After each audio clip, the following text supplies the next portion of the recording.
DeAndre Swift expected to be out. I have not heard about Ragnow, Hawkinson, the 50,000 others on there. Don't care. You're playing the Seahawks at home. Got to go out and win, Terry. Period. End of story. This is a game where you can't have a moral victory. I picked them to win in New England. Yeah. For one reason. Brian Hoyer is like 5 foot tall. Yeah. That is true. Lions, Seahawks. The news has broke. Amon-Ra St. Brown expected to be out. DeAndre Swift expected to be out. I have not heard about Ragnow, Hawkinson, the 50,000 others on there. But you know what, guys? Don't care. You're playing the Seahawks at home. Everybody in the world, the people that had the Lions win in the division, to the people that said this is the same old Lions are going to go 3-14. Everybody on each end of the spectrum, everybody in between had this penciled in as a win. You got to go out and win, Terry. Period. End of story. I don't care how it's done. You could be losing the whole game, get lucky, don't care. I don't care how it happens. It's pass, it's fail. You got to win the football game, man. Period. End of story. Yeah, that's true. This is a game where you can't have a moral victory. You either have a victory or you lose. You either have, we either shed flowers and whatever on you, or we trash you. So, I'm tired of the moral victories to the Lions. Oh, it's different. You got to win some football games for it to be different. Yeah, and this is one of them. Can we WoodwardSports.com chat poll that one, Spence? Yeah. Are we done with moral victories? Yes or no? Because that signifies to either we're ready to go now or we're not. And look, I know the clock. I know we're not at the end of the clock. But I look at the clock more as like an off-season move dictator. For me, this game right here, this is the one you have to have. Because this is the one, Terry, that will sink. It sinks the season. It does. I know a lot of you push back on social media. We put out our clips all over the Woodward Sports social media outlets, and I got a lot of pushback, a lot of name calling and stuff like that. Referendum game. We're putting this on Dan Campbell. It's his second year. This game. Like I won't say that next week when they go on the road to New England. Although a lot of you will say that's a game they should win. I won't put that edict on there. I picked them to win in New England. Yeah. For one reason. Matt Patricia's offensive coordinator, sort of. Sort of, kind of. And you're playing Brian Hoyer. Yeah, I mean, but Terry... And Brian Hoyer is like 5 foot tall. Yeah. That is true. Mm-hmm. But this game, Sunday, at home, your third home game of the season. Guys, after Sunday, you got 5 home games left in the year. So imagine that. It just goes back to it. This game, yes, they need to win this one. Period. A big game. It's a big game, but not like I don't expect them to make the playoffs this year. I didn't expect them to make the playoffs.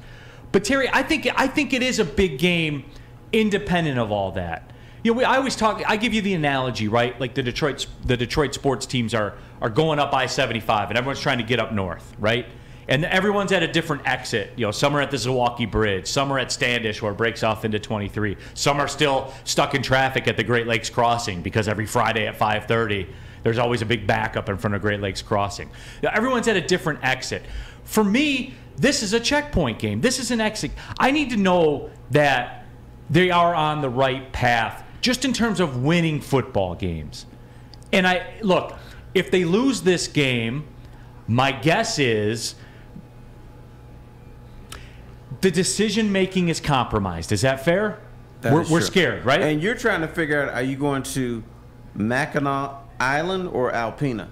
I mean, there's a big difference. Yeah, no, absolutely. But it is. It's just what happened last week with the Minnesota game, it opened up some doors that are scary when you look in the room. That's it. So I think it's a big game that you need to win in order to make sure everything is okay.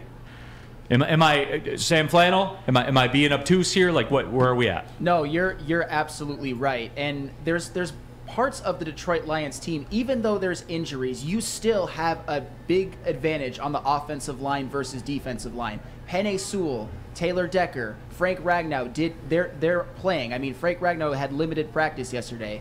If all three are playing, they should blow the defensive line off the ball. And Jamal Williams and Craig Reynolds, even without DeAndre Swift, average at least 4.5 yards per carry as a team. And at the defensive back position, the Seahawks, they have 2 rookie corners and one who's played 3 games before this season. Even if it's Josh Reynolds out there as the number 1 wide receiver, he should win his matchups against those corners. I don't care if it's Khalif Raymond playing, if it's Quintez Cephas, if it's even Tom freaking Kennedy. The Seattle Seahawks corners are bad. And also on defense, Aiden Hutchinson and Charles Harris are going up against 2 rookie tackles. So you'd think that they should win their matchups. I know we're all confident in Aiden Hutchinson and Charles Harris going forward. So the Lions absolutely have to win this game, regardless of injuries, because that's what competent teams do. They don't use injuries as an excuse. They beat the teams they are supposed to beat. And Seattle is a bad team. WoodwardSports.com chat thread. Mike G says, Terry's always at the Big Beaver exit for some reason. Can you confirm? That's true. I can't. You know. Giovanni Mosheri says, any game that we should win is a must-win game to Neil.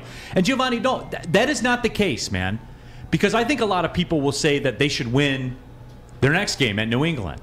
That's not a must-win to me. This one against this team at home, yes. Because there's problems if you don't win this game, man. And look, we have it. And you guys know, like I do these things for a reason. And Terry, on the WoodwardSports.com chat thread, are we done with moral victories? 86% of the folks say yes. Then you expect to win this game then, right? Should be, yes. They should. That should be the next thing. Yes, it's a must win, and yes, they should win. Yeah. Or bet win. Bet win. I'm with you. I'm with that take. Bet win this one. For real. No, but Giovanni, that's what I got on social media a lot. Like, you call this game a must-win. The game against Washington was a must-win to, quote-unquote, save the season. If you want to do something, and there are a large segment of you that said this, you look forward to this Lions team competing for a playoff spot. One of the guys on the 2 to 4 show here said they were going to, quote, win the division. If you wanted to do those things, yes, you had to win that Washington game. This one, while I'll call it a must-win, it's for different reasons now, because I don't expect them to be a playoff team. But I do expect them as a franchise to have taken enough steps forward at this point to beat Seattle at home. I don't think it's a big ask, man. I feel like I'm arguing with my kids to go brush their teeth right now.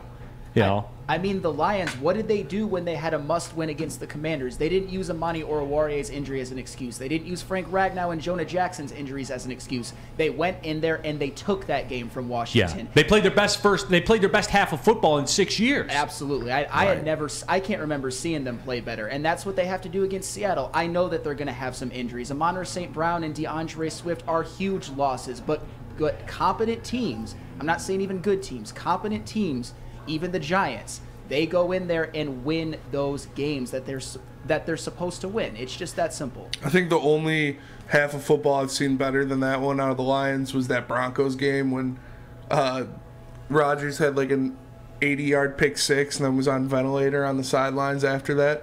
That was a pretty good half of football. Here's the other issue. You're right. They have 5 home games left. Yeah, which somebody in the WoodwardSports.com chat thread, I still have a hard time wrapping my head around the 17-game season. So they brought up the point they do have 6 because they have 9 home games. So okay, that's my bad. But still, you get where I'm going here. It doesn't change anything. Yeah, I don't have total confidence that Dan Campbell's not going to screw up a game or two that they should win. So your margin for error is really, really slim. 6 home games. Dan Campbell might screw up another game or 2.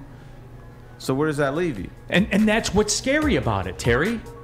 That's what the Minnesota game, the way it played out, that's what's scary about that. Because, again, it opened up a lot of doors where we don't want to look in that room and see what's going on.